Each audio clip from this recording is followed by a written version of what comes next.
Looking for a side dish that'll steal the spotlight? You just found it. These sweet and sour roasted cabbage wedges with grape agrodolce are bold, beautiful, and bursting with flavor. We're talking deeply caramelized red cabbage, roasted to crispy perfection, then finished with a tangy sweet topping that takes it over the top. That agrodolce, it's made with California grapes, golden raisins, and vinegar. Sweet, sour, sticky, and totally addictive. This isn't your average cabbage dish. This is flavor-forward, farm-fresh goodness straight from the Golden State.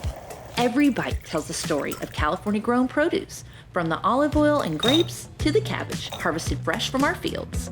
Sweet, savory, tangy, toasted, this dish has range and is ridiculously easy to make.